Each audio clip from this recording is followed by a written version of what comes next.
What up, though? What up, though? What up, though? Welcome to the 31 Forever podcast. Got Chris Lee in the building, freaking nature. What up, though? You hear that beat? I can't. I can't. You can't hear it? No. Oh, I can hear it. I guess so. I tried to hit the swing bob and play it off. Maybe we That's a swing beat. You can't edit. Yeah, so welcome to the 31 Forever podcast. 31 legendary hip hop crew out of Detroit, started in basements, attics, making music, 4-tracks, beat machines, the wackest beat machines you could ever use, but we would make them work. You know what I'm saying? Some of the best times of my life. So we brought this podcast together to keep it going, keep those good times going. On this show, putting the band back together. I'm Shannon Cason AKA E's E''S, God bless. That's what I went by. This is my partner for the podcast. What's going on? This is your man, Chris Lee, the freaking nature. You already know, 31 alumni, the legendary, 1/3 of Born Losers, 1/2 of Lee Sparks. You know what? Let me see. I think what I got. Okay, I heard you. I hear you. Yeah, man. What's been up with you, though? How's everything been? All has been good, brother. All has been good. I was loving that riverfront look. Like you had to say something. Where you could see both sides. You could see Canada. You could see Michigan. You had the pictures of the riverfront. Man, I miss that. I really do.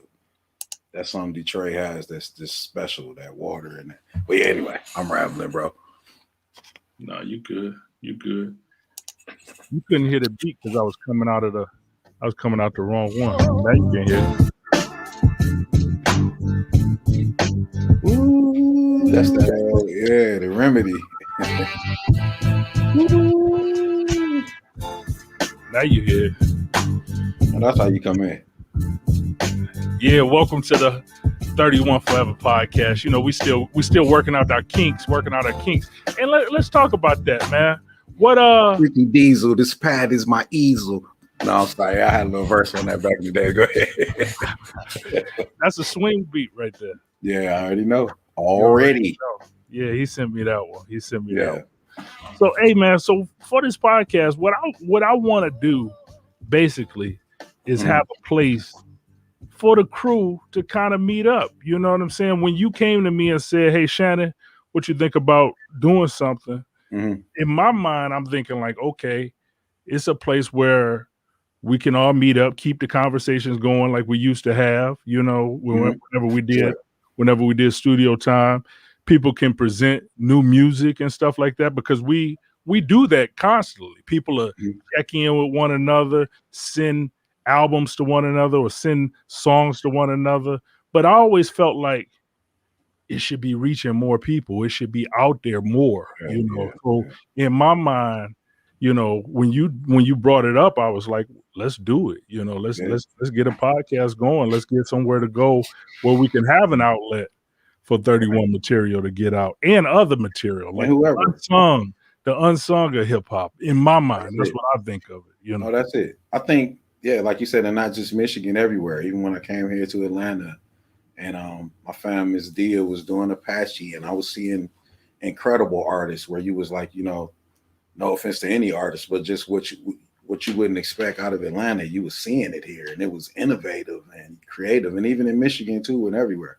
So I think what our thought process was, let's try to create some kind of platform where we can put on for the fam or whatever, and then at the same time, like we do, we could talk about the world around us, these events, get some interesting takes and see different people's views. So yeah, I'm 100% with that. I'm 100, and I'll say this too, like on this platform, we all grown men, all of us 40 plus. So it's like we speaking for ourselves. We are crew, right? But we speak for myself. If I say something, views and reflections. You might not agree with everything I say. You know what I'm saying? So I mean, we all grown, we all men. I speak for myself. You speak for We're gonna get a banner though, still. We're gonna get a banner or a buzzer or something. So when you You know, it's gonna the views and opinions. They got to run across the bottom like a teleprompter. You silly. You silly.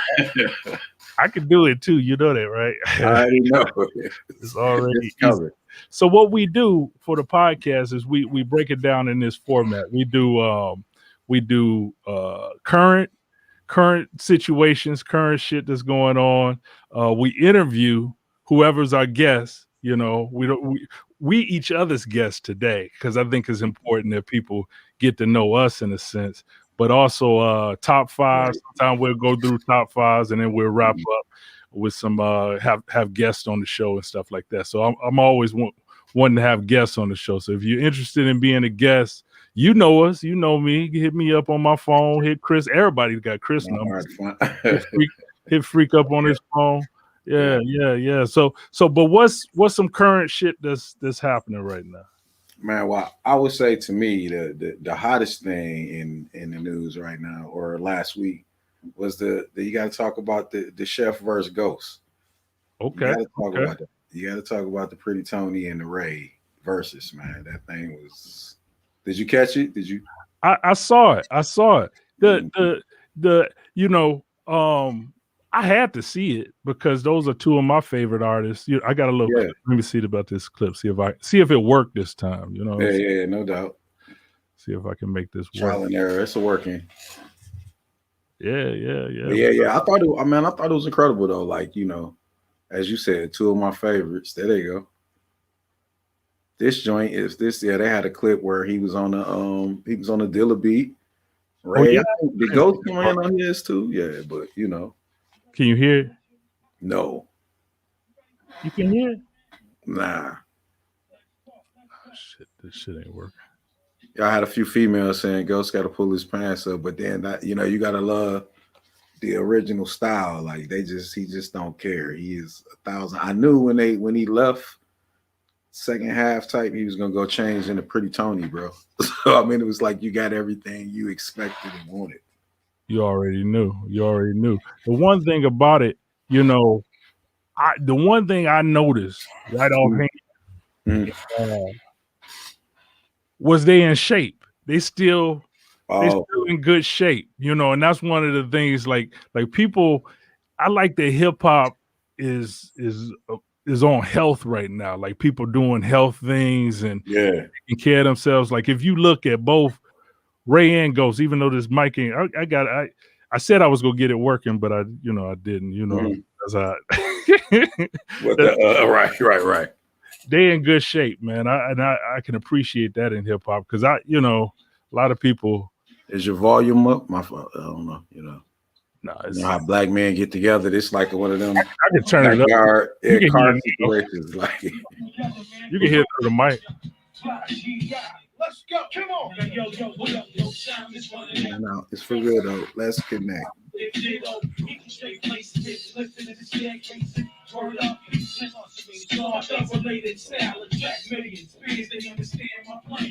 get up in the green land. Yeah, man. So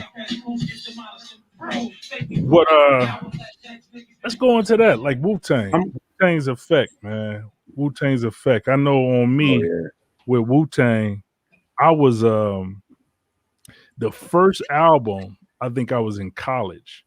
I think I was in college. I think I was in college. I was at the I think that's about right because it was like 95, 96, I want to say something. I was at Michigan State and they had this place called Flat Black and Circular. I went up there and I got two records. I got Wu, the 36, what is it called? 36 Chambers or something like that. And then I got Tribe Called Quest, had their album come out the same day. I think it was good. I think it was Midnight Marauders. Oh yeah, classics. When I listened to Tribe, you know, we was big Tribe fans, you know. So I was bumping Tribe mostly. Yeah, when I first got it. Right. And then I listened to Wu-Tang. Like I listened to some of Wu-Tang, and it sounded real like the mix was dirty. Like it sounded like if you listen to Tribe and then you listen to Wu-Tang. Yeah, the Wu was super grimy. Oh yeah. Right. So in my mind, I was like, man, they ain't mix it right. You know what I'm saying? So I was listening to more Tribe. Right. Then eventually, I was in the car and I was like, I played our Tribe, so I put it in the Wu-Tang. When I was like, damn, they meant for it to sound like this. That's what they like he did it on purpose. Like because it's funny you say that, because the first time I heard about it, man, it was Quentin, Lil Shep. You know, Quentin. He asked me had I heard about Wu. I believe they was in the Source, and they had what was their first single? I want to say it was like Bring the Ruckus, so it might have been, I can't remember which one it was. I'm gonna keep it trill, or whatever that first joint was. So I went and listened to it on YouTube, man. Like you say, it sounded like almost low key worse than maybe some R4 track stuff, but it was incredible. I'm talking about the griminess, the quality, but the feeling was incredible. You know what I'm saying? And I was like, man. So then I remember, fast forward, like you said, there was a record store in Northland, and after the album was hot, we went up there and checked it out, and they were all there, man. They was cool as a fan.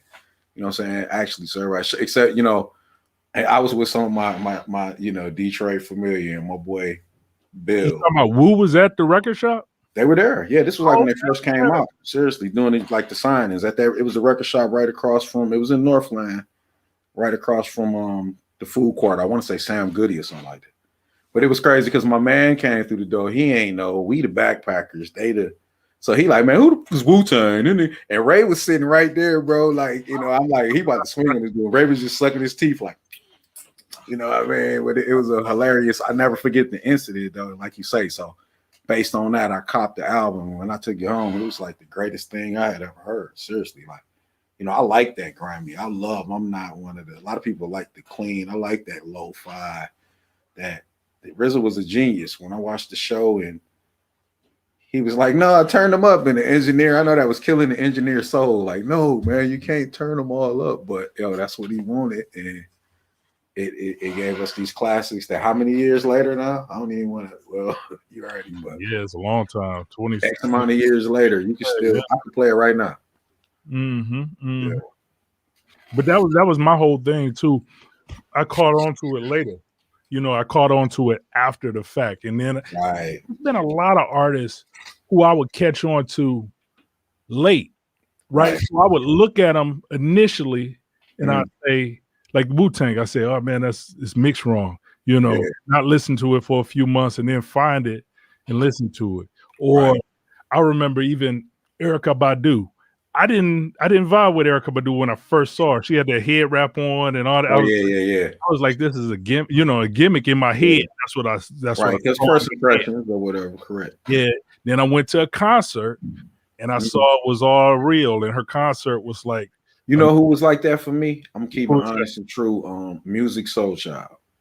I like music, but I wasn't like, I'm like, come on, R&B. We was like so hip hop, and we were blessed too because at that time that was the hip hop shop era. That was St. Andrews. We was rolling with shoes, you know, down in Drew's and these different spots, hearing all type of from underground to just the greatest of. We had a lot to choose from. So what up, Zoe? What up, though, Zoe?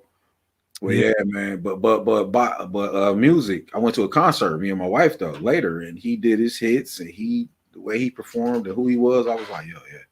But man, the verses though, you said something earlier, and I don't, like you said, they said they were out of shape. They said they hadn't did anything for a while, but I noticed too that they had to sit down. You know, it was like the age was on them, but I still loved it, and we all loved it. It was like that grown up. People don't realize we grew up, hip hop grew up too, though. Like, you know what I'm saying? Low key is funny. So I was looking at it and I snickered, but it wasn't like I judge. I was like, yo, that's the realest thing ever. Like, I respect y'all even more. And they still went out there and put on the show. You know what I'm saying? They always been killers. And then I don't know so much about Ray still be putting out stuff, but Ghostface put out some dope ass like albums in the last few. Oh, yeah. You know, he had did one with I forgot the guy's name, but it's like Young or something like that. But it was yeah. You know Adrian Young? I was listening to that one. The Ghost Dini projects, a lot of people didn't care for it, but that whole, you got to respect, he did a whole R&B, the whole album is nothing but R&B. Okay, I gotta check that one out. Oh, you ain't never go look up. I forget. It's Ghost Dini. Some Adventures of Ghost Dini. That's the thing with streaming now. Like sometimes then that's why I say, even with the podcast, having a place where new music can come out, people can talk about the new music that came out. Like with the streaming, I don't know sometimes. I don't be going through like what's the latest album, or I don't, back when we had CDs and shit like that, you would know the album coming out because they were promoted in a certain way. Now it's like, so you got to depend on curators. Curators. Say something. Say what?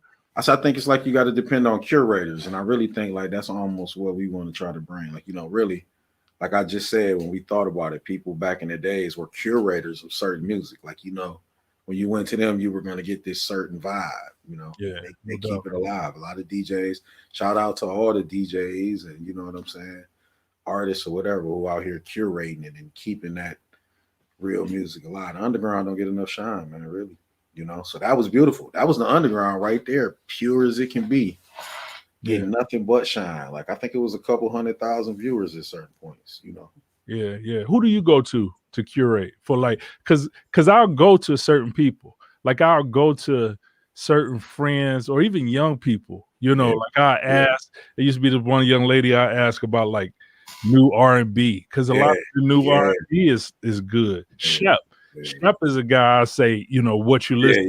Yeah. He got a great ear. He put me up on Mock Homie, and I had never heard of him, and now it's like I can't get enough. Yeah. He'll send me a mixtape or something that he did, but I'll listen to the mixtape, and I know we coming from that same vein and the same creative, place. So it's like I'm going to enjoy it. House shoes, definitely. Don't just say house shoes. I do the same thing with shoes. I listen to shoes with my Shazam on. Just if he don't say who it is, I'll listen to it and figure. It won't find it. Sometimes you try to Shazam shoes, it's gonna be like magic. Like it won't not able to be found, but it'd be hot fire though. So shout out to Shoes, Street Corner Music. And like you say, man, all of that. Like in the underground, though, really just kind of keeping your ear to. Shout out to social media, because a lot of times somebody will post something and I'll be like, oh, some so-and-so got something out, or So that kind of advertisement is working. What up, though? What up? DJ Juan, my boy J Mac. Yeah. But that stuff works though, man. But that versus though, man, like you say, was incredible. I thought it was crazy though too, because how can you do a Ghostface and Raekwon versus when like every one of the hits on every last one of my classics? So, Well, that's those are the verses that's like love, that's beautiful. The only verse that was actually verses seemed like that Jeezy in that that was the Gucci Man. That one when you were right. That was every other one been love, it seemed like. No doubt. Yeah. That was entertaining too, though, for what it was. It's crazy because I was looking, I got the schedule right here. The next few, they got Isley Brothers and Earth, Wind and Fire, April the 4th. So is it the Isley Brothers? You sure? Is it the Isley Brothers? Isley Brothers and Earth, Wind and Fire. Well, who did you hear? Earth, Wind and Fire. Yeah, Earth, Wind and Fire versus Isley Brothers. If it's that, it's that. Yeah. But I love both of them. I don't know if you can see that, but then 420, Red and Meth. Oh, they got it. Yeah. 420. They got Snoop Dogg and somebody or Red and Meth. Yeah. That would have been interesting. Yeah. What's four-way battle? Is tag team Royal Rumble. But you gotta get Snoop and Devin versus Red and Meth. When you think about it, Wu is getting a lot of attention in them versus then. If they got Red and Meth for the next one, you know what I'm saying, the 420, they getting a lot of attention for those. Hip hop's getting a lot of attention. That's real talk, because privy to that. Not even hating, they had some great artists. They're just taking some of the greatest, and now so it's coming around to that. So that's super dope, man. You know what I'm saying? Yeah. So shout out to that. Shout out to who is it, Timberland and Swiss, who started the verses. I think they just had their 1 year anniversary of when they did the first one. So just in the middle of the pandemic, man. What they're talking about crazy stuff, pandemic shit happening in the pandemic, all this stuff. I can't pull up the sound or whatever, but you said I'm gonna play it loud so because you can hear it. Okay. I'm gonna play it loud so you can hear it because you said you hadn't heard about this one. So right. Yeah, let me put it up. Wait 1 second. Yeah, because a lot of crazy shit happening all the time. You know, Oh, right, the right. normal thing of life. But, Oh man, not the mass shootings though. That's got to stop. yeah. I don't know if this should apply. I gotta turn it up so you can hear all of it. Because there was some other shit. Yet again tonight, familiar heartbreak Can you hear? and a gut-wrenching. Turn up a little bit if you can. Yeah, give us a little more. Managed to survive a global pandemic, only to die in America's decades-long epidemic of gun violence. Only a week ago, it was Atlanta. Before that, it was Milwaukee and El Paso, Dayton, Virginia Beach, Thousand Oaks, Pittsburgh, Santa Fe, Parkland, Las Vegas, Orlando, Newtown, Aurora, Charleston, Virginia Tech. The list of places and names goes on and on. Since the Columbine massacre in 1999, there have been at least 114 mass shootings, 1,300 victims. Today, former President Obama wrote, "We should be able to live our lives without wondering if the next trip outside our home could be our last. We should, but in America, we can't." While hate and mental problems occur in every country, America is unique with more guns than there are people. The effort has always been through American history to protect. The question many are asking tonight is America's new normal just the old normal once again? Well, that probably wasn't the best thing, but they had a shooting at in Boulder, Colorado. 10 people got killed in at a supermarket. And I was just showing you that too, because the other thing that happened in your city where you live right now. Well, yeah, that was crazy within itself because you know, the guy he went to, I think 6 people were killed, but he went. I didn't know. I thought it was all one. I thought he walked in one because they portrayed it like he had a sex addiction. Like that was his reason. He had a sex addiction. He was frequenting them, and he came in shoot.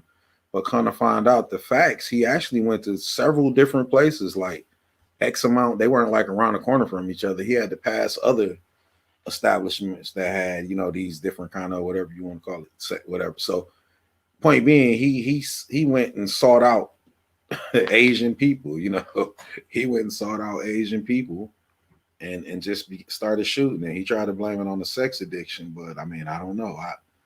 You know, let the facts roll out. But that seems odd to me. I don't know if that, you know, that seems like you were targeting a certain group of people.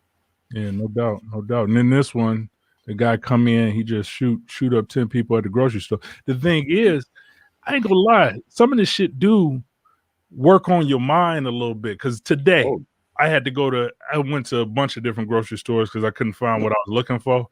Still couldn't find it. I was looking for a blender, like Ninja blenders. Oh, yeah. Like 2 different places. Then I went to Home Depot. I don't know why I went to Home Depot, but I thought, what was you trying to get a lawnmower and blend it up? I thought they might have, but they have it. But the thing is, when I was, because of this story, you know, my mind going on, like, what would I do if something came in or something happened? You know, what would be my first move? You know, You think you say something in your mind, but you don't know what you, especially like you say. You hear these cats is coming in here. They're not, regardless of what, they could have a handgun. That's dangerous, but they coming in with fully automatic, you know, rifles shooting up places. So how do you react? The bad part is, man, I go places with my family. Yeah. I know you do. I see you, you know, and then you think about that, you know. You could be anywhere enjoying yourself nowadays, and senseless violence could break out, you know. How do you explain it to the kids? How do the kids handle it? Yeah, no doubt, man. I don't know in that case, you know what I'm saying? But my mind is always going on something, you know? And I think that has a toll on you a little bit, you know, because my mind is thinking about, like, playing out scenarios in my head a lot of times, you know, and if I have something on me or if I don't, you know, you're thinking of, like, what's going to happen. But I think that that's a role for a man in a sense, you know, like at home. I'm thinking about, like, if something goes down in a certain way, you know. But John Wick, you like, I'm grab this one. My John Wick, I'm gonna turn off all the lights.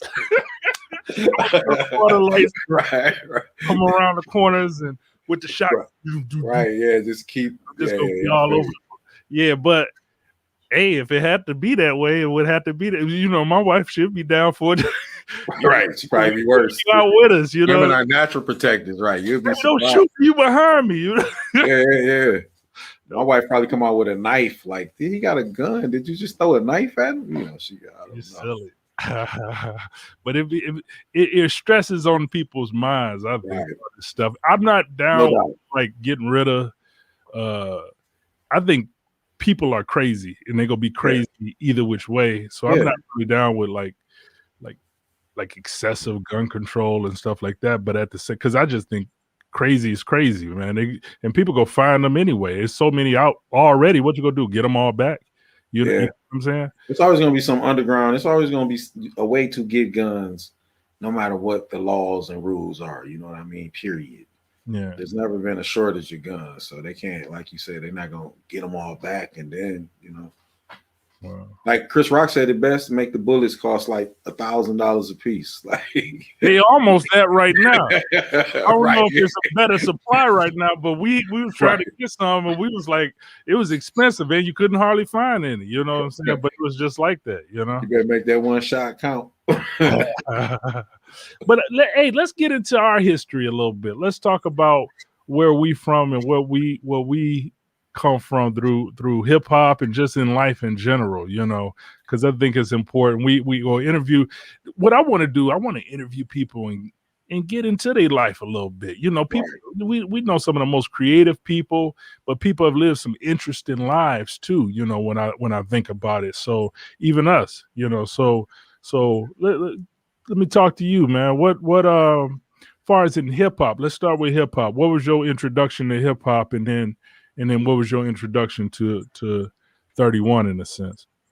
Well, hip hop in general, bro, was just, you know, music, whatever little bits we got through the radio. I think some of the first joints I heard was like Jam on Revenge, but then what really affected me was like, I think I heard Plug Tuning and like Rebel Without a Pause or something like that way back then. I mean, I had heard stuff like before that, but them were the ones when I was like, yo, it's something to this. Like, this is incredible. You know what I'm saying?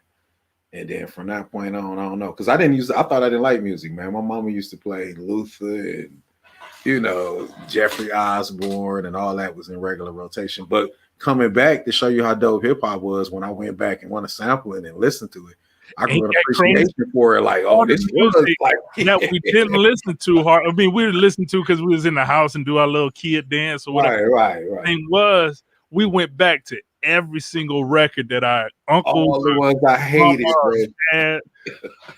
When I was a kid, and I'm like, oh, don't play that again. Now you listen to it and you be singing the words like, no, love won't let it gets in your soul, you know what I'm saying? But so that right there, you know, then go back and you listen to your parents' old records and you raid and your auntie, you getting in trouble because the Al Green is missing and you know, stuff like that.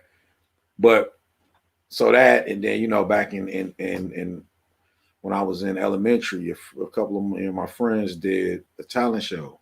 We was lip syncing Run DMC, but it was something about it. It's just that right there. Whatever the case, that caught me. You know what I'm saying? My boy Tyzed Bowles, I think it was Ebony. I can't remember. It was quite a few of us from the Birch Run, you know, era. But that made me right there like, I'm gonna start writing. Then my boy too said he had a contract with World One. And anybody who knows Detroit, World One was like, yeah, that was like No Limit or something. Like, they had a roster, they was dope. So I'm like, oh, World One. Let me get on my I'm right here. You know what I'm saying? Miles had already said, well, you ain't gonna be no cussing in this. So I'm on my Fresh Prince, like I got the illest stories ever. You know what I'm saying? But yeah, that was the introduction right there. But the introduction to the crew, crazy enough, was through I Met Beach, right? Of course, that's gonna be everybody's first line. I met Beach, but I met Beach through, of all people, man, through Kareem Riggins. We all went to school. I saw Kareem knew I got down. Me and Kareem had been talking. Kareem said he had beats. I'm like, I rap. You know, Beach. I guess they kicked it. I saw them at Northland.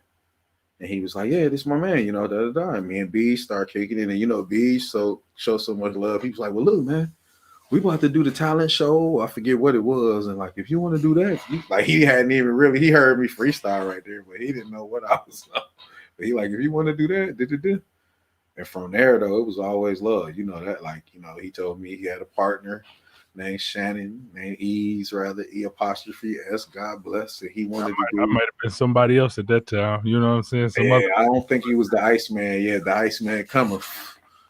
But you know what I'm saying? Whatever the case, he told us about you and Swing, and you know, the thought, I think, believe you came up with the name, said you wanted to start a collective called 31. And I was with it. I was just bright-eyed and, you know, loving it. So that was just, you know, that was it, bro. And from there, it exploded. We hit the scene together as far as, you know, like underground Detroit, the hip hop shop, to wherever. It's funny, we started at at Stanley's.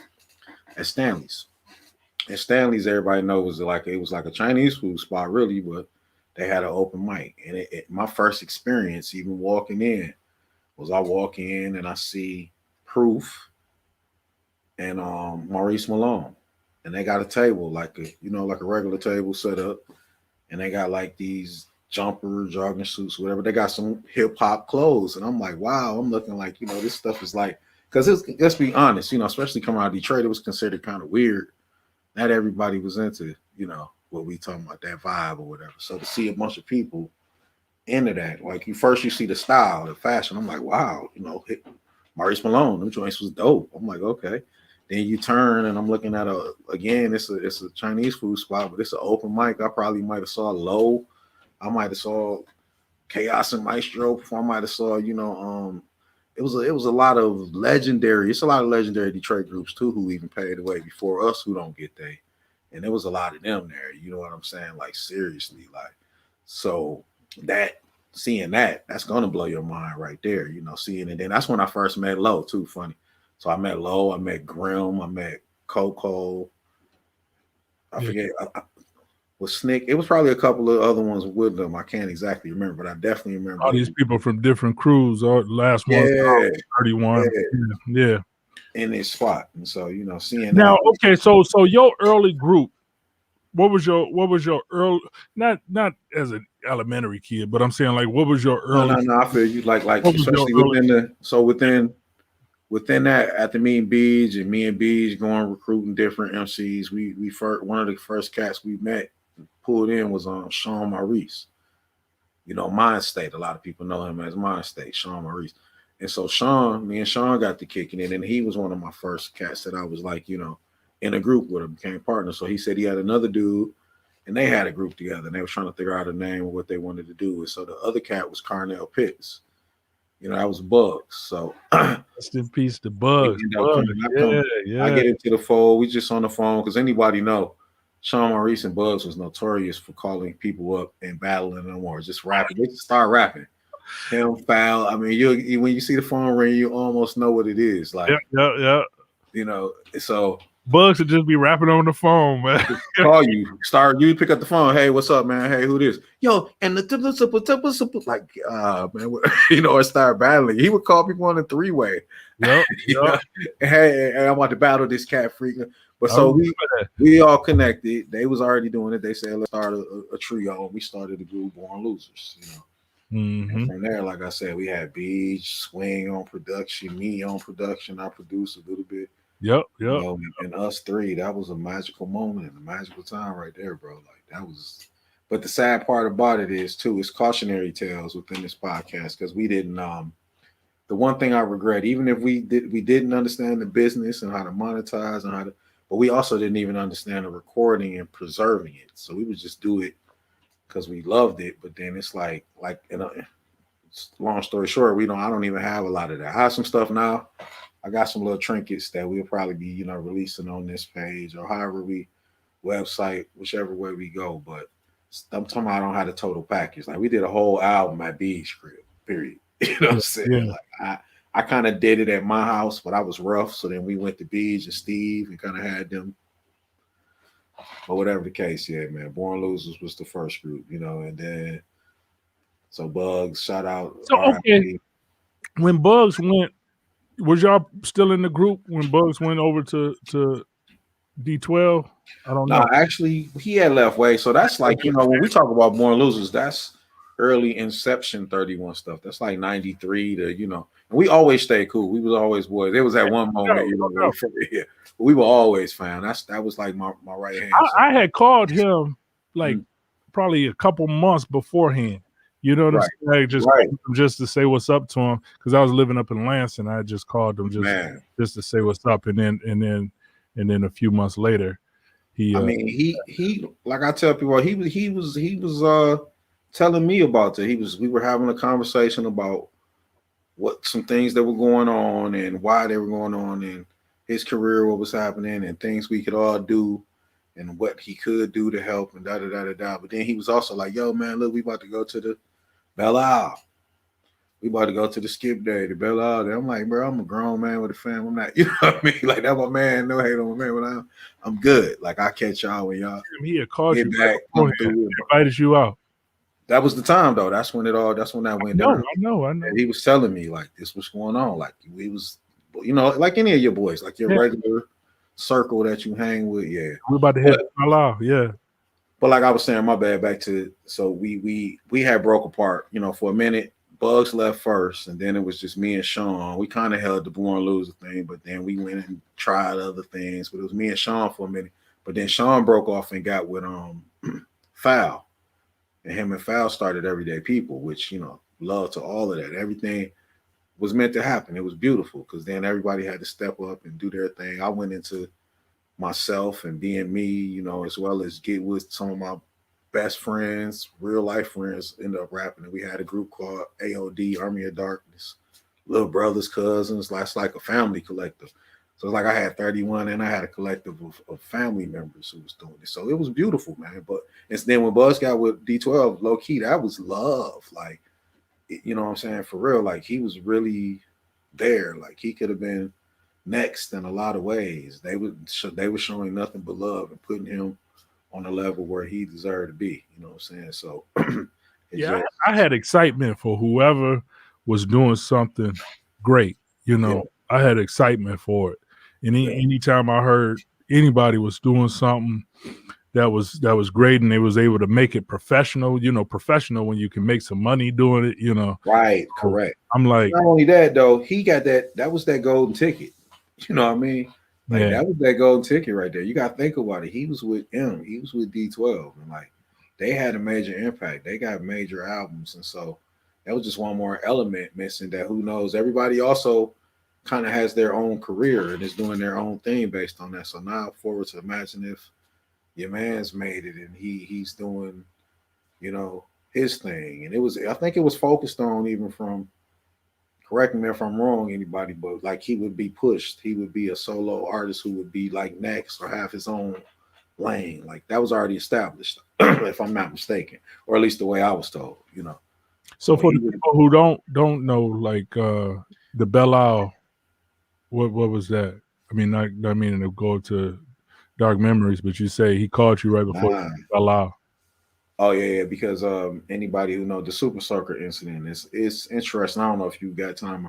I think you can even like pull it up. It's the Detroit video, and they got. Well, what happened was, as we all know, he was shot and killed on Belle Isle. Understanding how the situation went was, he was with some cats, and you know, their cousin got into a beef on the aisle. She was already there, but they saw them fighting and was like. They jumped out like our female cousin is fighting some dudes. So he jumped out too. They all got to fighting.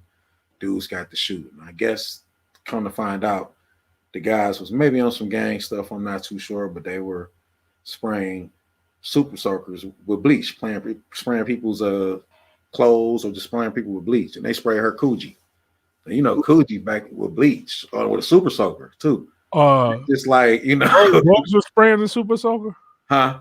Bugs or somebody else? No. The dudes that they were fighting, who actually. Oh, okay. It was just one of them things of I get you. And crazy small world though, because they were like I think related to some other people who was all fam with us or whatever too. Yeah. But it's just crazy, sad story, sad incident, and everything else, you know. But it's just I was at work. I got the call. It's funny. I got the call at work on a a lot of things, and I was just like, damn, you know, and I had to And I was just thinking, because I was in church at the time. I was heavy in church, and I was calling, Yeah, I remember that too. calling Carnell just to kind of like just to talk. You know what I'm saying? Yeah. Not even on no hip hop stuff, just kind of like just to kick it with what he was doing and everything else. And then he had talked to you right before he headed to that. But he definitely had an impact. He had an impact on our lives, and he made an impact. You know what I'm saying? Even his music, you listen to some of his songs, he was going places. You know what I'm saying? Because his energy was off the fucking charts. You know, like his energy, he would be like the guy and he wasn't scared of nothing. You know, he'd just jump right in and the loudest dude and the hypest dude every time. Like I got some footage of him. I gotta digitize it so I can. Yeah, we got to do that, man. Seriously, because he was at all times, brother, incredible. So life after hip hop, like what was the like? Not after hip hop, because hip hop culture is in you and everything else. But I'm saying after all these periods, what was some of the highlights of going on in life? You know. Well, I mean, one major thing with me is the beautiful thing is I always try to keep it God, family, everything else. So even back in them days when we were young, the saving grace, I could have been right there with them. You know what I mean? Like I say, or whoever, but I was a family man, and so even to this day, that's been my blessing, just to be able to have that, see that, and see them grow. Like that's the hardest thing too. It's like hip hop is like a mistress. Like it's hard to be ripped away from the fam. I love the fam. You know what I mean? So that's really been that. But even as far how many kids? Huh? How many kids? What? You don't even remember, do you? That's so many. You like? Let me see. Why you gotta say like a spades game? Huh? Had 3 in the possible. No. Yeah, no, but I got 3 beautiful children, 2 daughters and a son. But they're everybody who knows me knows my daughters are grown. I'm not gonna like put them on blast, but they're like graduating college, graduating high school, and my son is like 6. So you had that one late one. They had one late one. That's probably why we back on it. You know what I'm saying? Like he recharged me. He got me on my old man, throwing back on the track suit and picking up the mic. Like Ain't nothing wrong with that, man. Ain't nothing wrong with that. Like okay, so my start was what you said, going back. Beej. You got to there. Now flip the mic back to right. Me and Beej right grew up on the same block. My mom and dad got divorced. I moved in with my grandma on 19th Street in Ecorse, and that's where Beej was. And we met immediately, like the first time driving up. You go see some kids playing down the street. Right. And we unloading the car. I get my little bike and I ride my bike, and B's just, hey, can I borrow your bike? And I'm like, and he took my bike and just left and went to play with the other kids down the street. He ain't even play with you with your bike. Yeah, I'm like, okay, he just took my bike. And welcome to the neighborhood, So I went down there and got my bike back, but we ended up being good friends right after. Yeah. That's funny. I asked him, I said that to him recently too, and he was like, nah, man, like, I ain't take his bike, man. And I was like, I don't know, man. You rode down the street, you ain't, you know what I mean? He's like, what's your name? Can I borrow your bike? Just took it, man. But we ended up getting into music so tough that we were just like we would battle on who got the first cassette tape first. You know what I'm saying? Like whoever got the first cassette tape, I had to call him and be like, yeah, I got that brand new Big Daddy Kane. I got that. What up, though? I got this. I got that. What up, though? Yeah. From that, we started making them press and plays. So we would battle on the press and play mixes. Like I would do them, and he would do them, and then my one friend Nate, he would judge it, and Beej would win every time. You know what I'm saying? I'm like, okay. So when we got into equipment, like getting into equipment to buy equipment, I remember I had some kind of little beat maker, and this is the level of what Beej was and how he just kind of like forced it upon us. Because I remember he was down in my basement.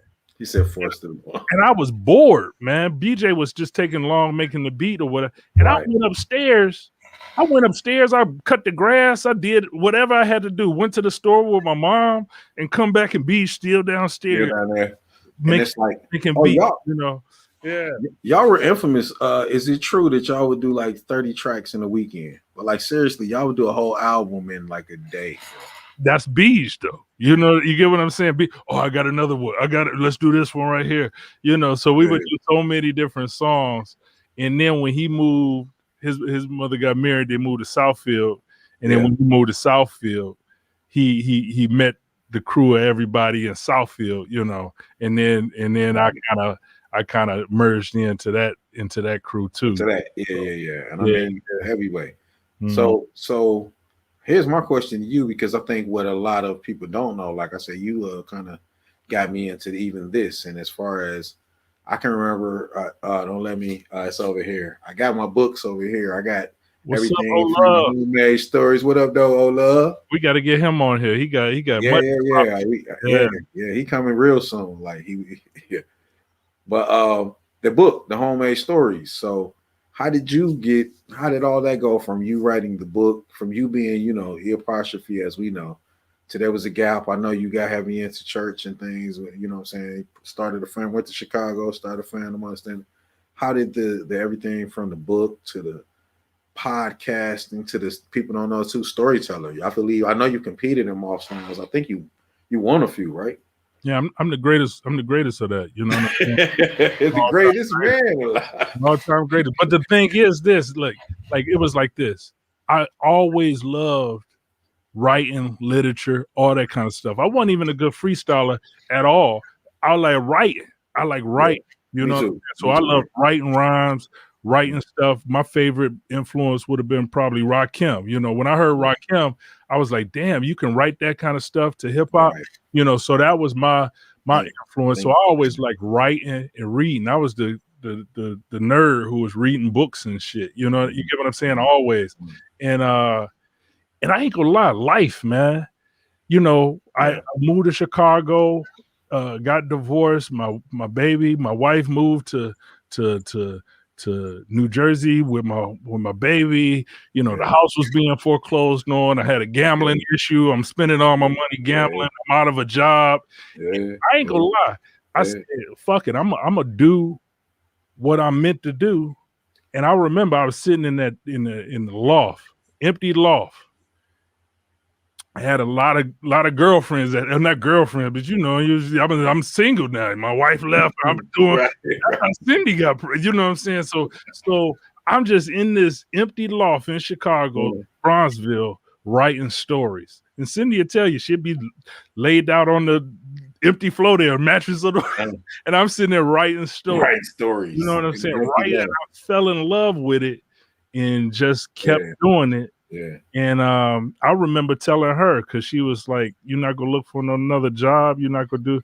I was like, you know, I'm gonna do this. I'm gonna do, you know, I'm gonna tell you, you probably shouldn't stay with me because it's gonna be some struggle. Right. You get what I'm saying? And that's the only way to be a great writer. She ain't had nothing better to do, you know what I'm saying? So I was just like, all right, you just stick around and he said she didn't have nothing better. She had nothing better. I'm gonna make shit happen though. Like I'm gonna make some shit happen either which way it gotta go. No doubt. So I made a little shit happen along the way, and now we I do writing, I do storytelling, I do podcasting. I got started a podcast called Homemade Stories, which about 10 years ago, that over millions of listeners and stuff had listened to that one. And then one with WBZ Chicago called The Trouble, where I interview people. And then one here in Detroit called In Good Company, where I interview Detroit entrepreneurs. But I just kept it going. We got hustler in our blood too. My dad is been a hustler in Detroit forever, like businessman in Detroit, making shit happen. That's just in me to when I see an opportunity, I'm gonna make some money out of it as well, you know, and I'm talented at what I do. So the thing is just consulting with different people and making different things happen. I remember, look, one time I was consulting, I was go work with they had a podcast called Mogul. Spotify put it out. It was Chris Lighty, and I had helped Oh man. Launch, and I had to help his daughter tell a story. And I remember they were telling me I was gonna help a bunch of people tell stories, and they was like, okay, so we're gonna have you work with Buster. I was like, Buster tell the greatest stories in the world, man. How would Yeah, how you gonna compete with that? Tell stories, you know? His but energy is because I just wanted to meet Buster, but it ended up where it didn't. I just helped his daughter, but it was cool. So I worked on some cool projects through podcasting, through storytelling. I work with LeBron James company on one thing too, man. I was working with these different athletes and stuff, helping them tell their stories. But one of the guys, he had said, yeah, we brought you up in the meeting. You know, I was like, okay, bring me up with LeBron and all. I was like, I like that.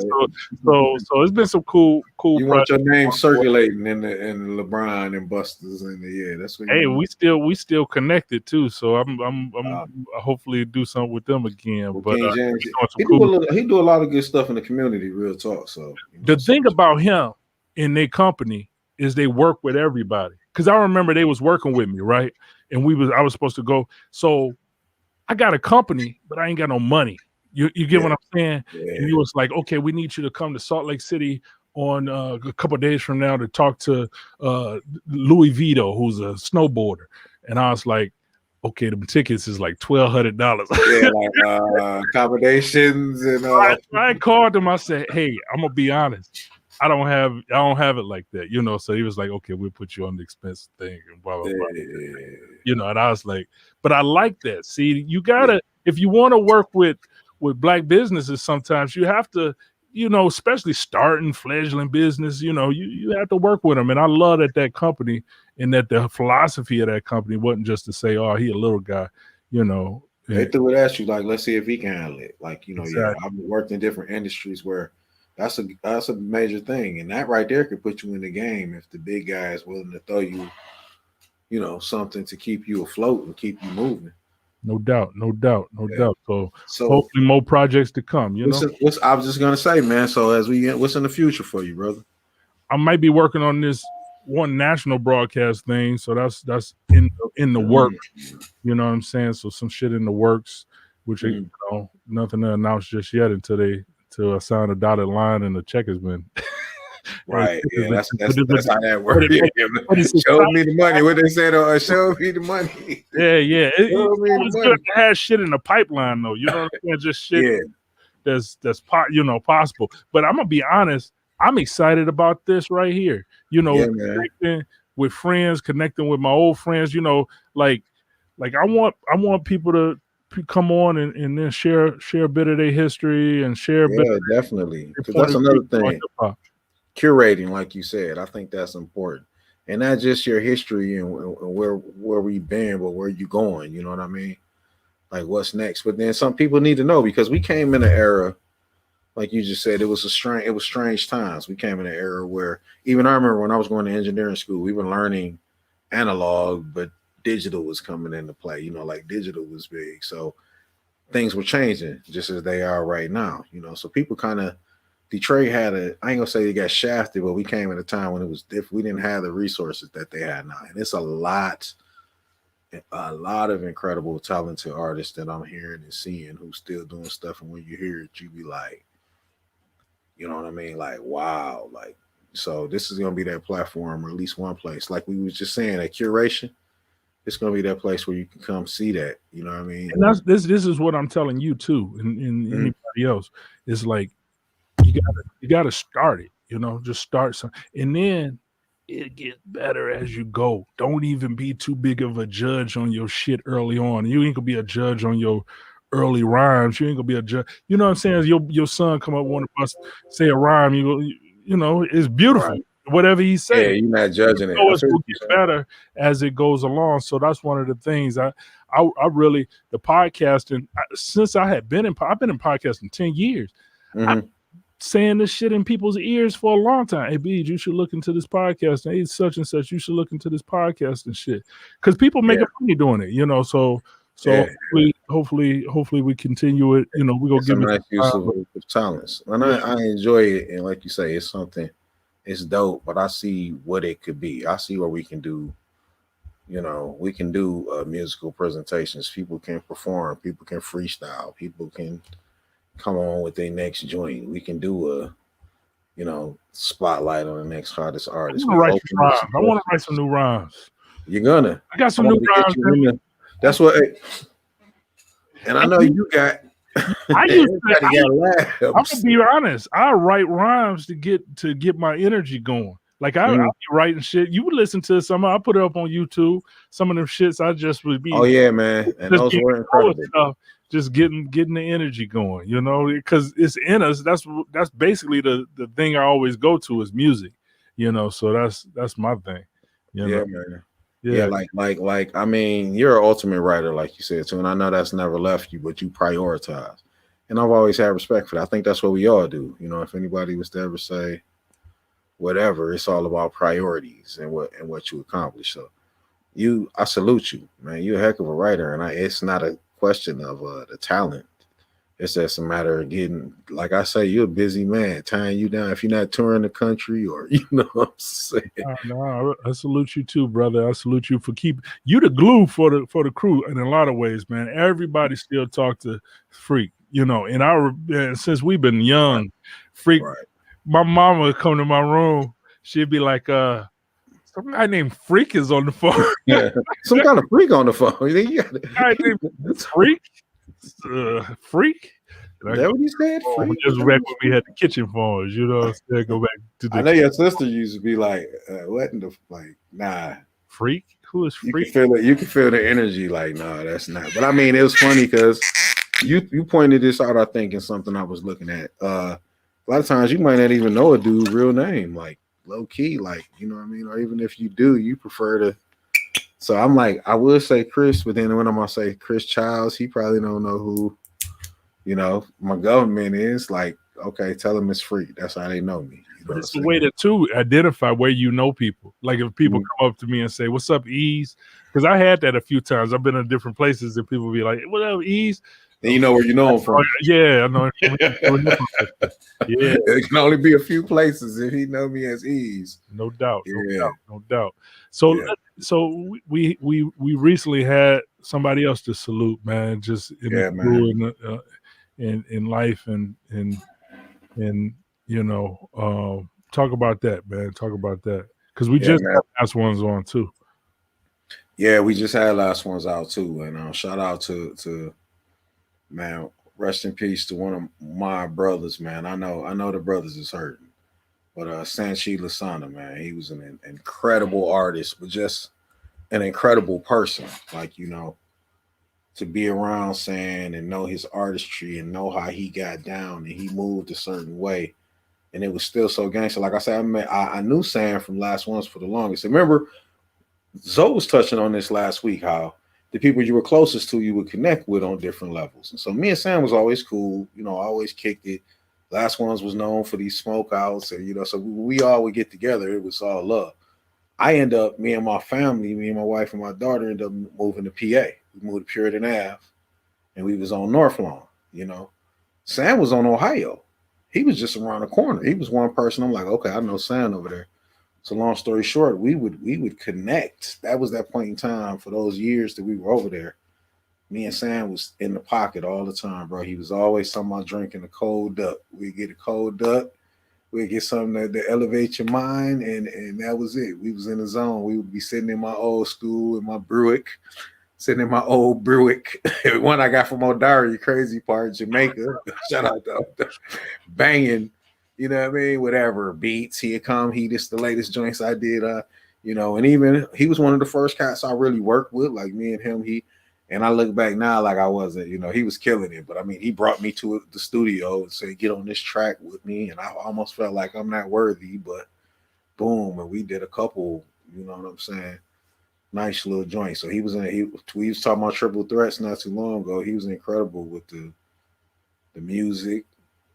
You know what I'm saying, the rhyming. He had a somewhat, even I don't know if he could sing. I'm not gonna say he can or couldn't. I don't know. I never heard him hit a ballad, but his melodies and the way he did his music, bro. Yeah. Sam was a shout out. That was an incredible dude, man. We lost a great one. a vital force, another vital force. He joined the ranks of, Bugs and Grim and all the other brothers we love. My heart too goes out to his family, man. Yeah, definitely.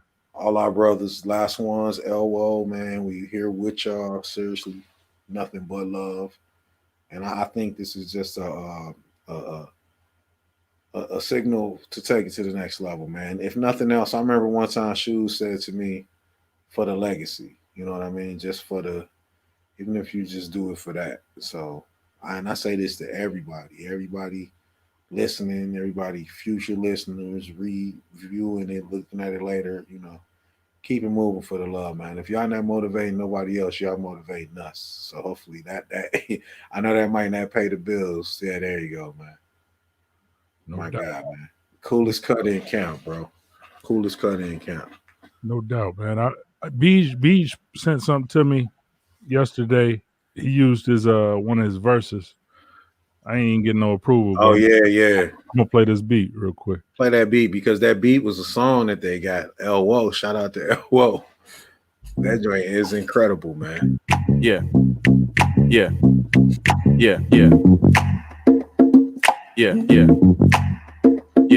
Know what you want? Dope rhyme, dope beat. I got that all day. Listen to it closely. Know what you want? Dope rhyme, dope beat. I got that all day. Listen to it closely. Know what you want? Dope rhyme, dope beat. I got that all day. Listen to it closely. Know what you want? Dope rhyme, dope beat. I got that all day. Listen to it closely. Yeah, man. Shout out to him. He used his one of his verses to make that chorus. That came from this joint. I was trying to get it. I don't think I got it in time, but a joint Beach produced. That come from a joint that Beach produced. That was incredible. Shout out to Beach on that beat, man. That thing was stupid. Yo, you got the I don't know. I got some stuff if you could but I wasn't able to send it, but I can play it. I don't know if we had that ability, or I don't want to hold up the show, but what you got? You got a song of his? Yeah, yes. Play it. See if it'll play. See if it can. All right, let's see what happens. This was our joint right here together. Tell me if you can hear this.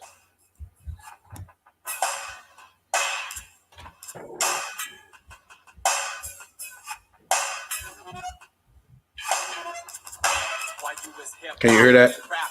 Yeah, be quiet. I mean, you gotta just let it play. Let me hear. The story of my life, get drunk, start a fight. Hoes sing this song when they go out at night. While you was hip hopping and rapping to the beat. You was all winning with pretty women. The story of my life, how the drinks break up the fight. Hoes sing this song when they go out at night. While you was hip hopping and rapping to the beat. You was all winning with pretty women. I was downtown in the town that's me and Freak D straight falling like C. I'm thinking to myself, it is a freak I see. So I'm looking for the bird that's gonna give me beat. This whole playing hide and seek, but look what you need. So up to her I see, and I started to speak. I said I make you blow that fluid like you sprung a leak. I make you reach your peak. I make you weak all week. She started rubbing on my chest like she like my physique. Girl, I dance butt naked like this clothes I'm free. Like you popping and rapping to the beat. We was all playing with pretty women. The story of my life, get drunk, start a fight. Oh, sing this song. Hey, yo, but check this out, because he was on. That's his verse? That was his verse. That was his song. That's dope, man. That's dope. That's dope. This is another one off that album, by the way. This off that Black Man Talking. So this was like.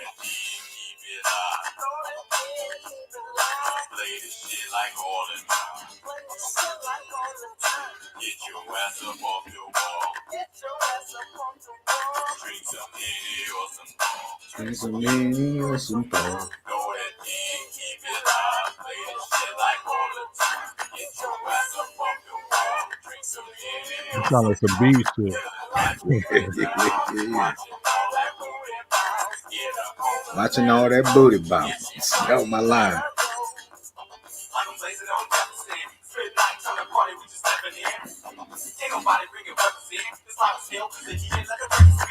Hold on, I gotta get up and hit this jit real quick.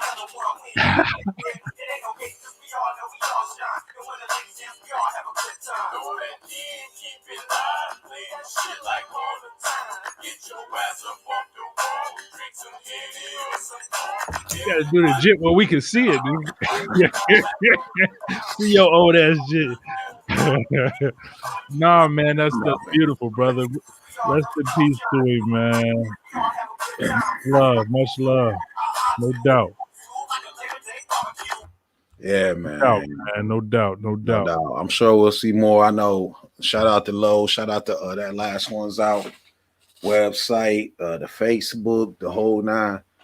I know he got some heat. Lowe is really he a real curator. We was talking about that earlier. He has all that underground stuff. Yeah. I love it. Not to put him on blast, but I don't know what we'll see in the future or whatever. But Sam was incredible, man. Like seriously, I can hear it in that. You know, he one of them dudes. When you hear him live too, when he busted in front of you, you like, you're really catching that. Rest in peace to him. Condolences to his family and everything else, man. Yes, be remembered, and this is one of them places too to remember brothers, to remember stuff. Yeah. So we can end it out, man. I'm glad we was able to show a tribute to play some of Sanchi's music, and then hear your story, hear my story, and then hear more stories hopefully soon in the future. So every Tuesday, any last words, anything you got to leave us with? Nah, man, low key, like you said, we're gonna keep this format going. We're gonna keep this thing moving. You know what I'm saying? And to anyone, because like I just enjoyed that and listening to what we was hearing, and Sam got so much more, but I really want to give y'all flowers before this time. Like I wish I could have really expressed to Sam how special and important he was to Detroit hip hop before, not after. So that's what this format, man. That's what it is. If nobody else love you, we love you. Seriously, no doubt. We gonna keep shouting them out too. We gonna keep shouting out all our brothers, Bugs, Proof, everybody else and you know what I'm saying, everybody. So much love to you, man. We'll be every Tuesday at 9:00. Don't drink a little bit on Monday so you can drink on Tuesday. You can smoke something on Tuesday. We can hang out and do that and have some good conversations. Yes, sir. And anything else. So we'll keep it going. Peace out to everybody.